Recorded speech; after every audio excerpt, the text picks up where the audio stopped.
What's up, Manghel? Ito na naman nagganap ng panibagong araw ng buhay ko. Tara, samahan niyo kami. Bago nga ang lahat ay mag-outfit check muna tayo. So, tops from the wardrobe of my ate. Pants is Shopee, bag is Shopee, and sapatos is regalo sa akin. Yun lang. At dahil nga boring kakahintay kay superhero ko, nag-TikTok muna ako. Yan. Boom, boom, boom, boom, boom, boom, boom.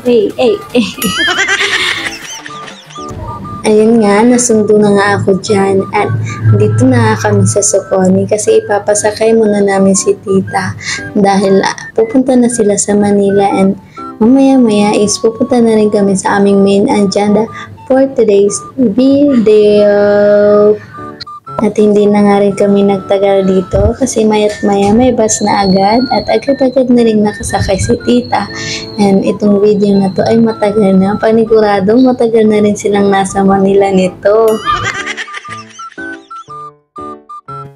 At bago nga kami pumunta sa aming main destination, ay dumaan muna kami dito sa may printing shop para mag-photocopy ng mga papers na kailangan namin isubmit.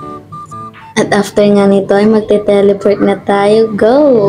Iyan, andito na po tayo sa aming destination and ngayon ay kukuha kami ng aking student license para makapagkarera na rin kami ni superhero sa daan.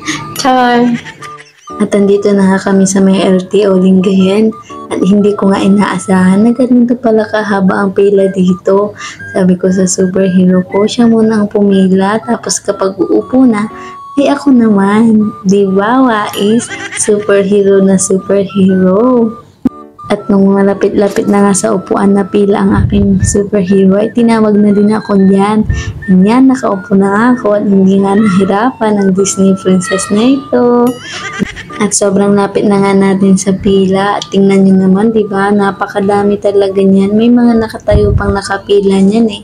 At after nga ng pila na to, ay maghihintay ulit kami para sa pila ng mga magbabayad. So ayan, super haggard ko na dyan. Kita nyo naman. And ito, superhero ko, natutulala na kasi gutom na yan. At dyan ay mahaba pa nga pila at number. Hindi ko na alam kung anong number yan, pero matagal-tagal din kami naghintay dyan. Tinis namin. Kala namin kasi malapit na. Kaya ayan, tiis ganda at pogi muna ang mga person na to.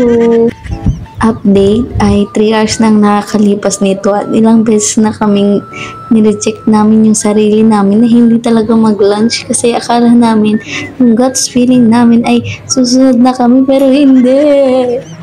At ito na nga ang winning moment. Magbabayad na talaga ako niyan.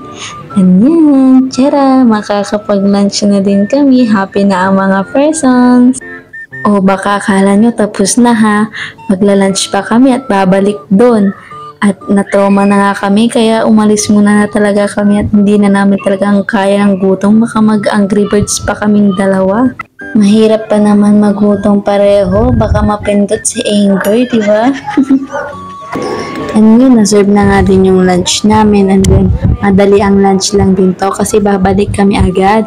Baka kasi malagpasan yung number namin and then hindi namin alam.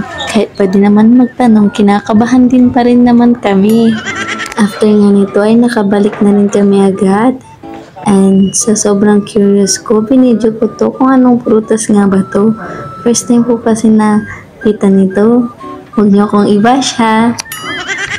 At yun na nga, hindi na rin kami nagtagal dahil nakuha ko na rin agad ang aking student license. Isa na akong ganap na mamamayang Pilipino. Eme! Charot lang. And yun lang for today's video. Ingat po kayo lagi. Salamat sa panonood.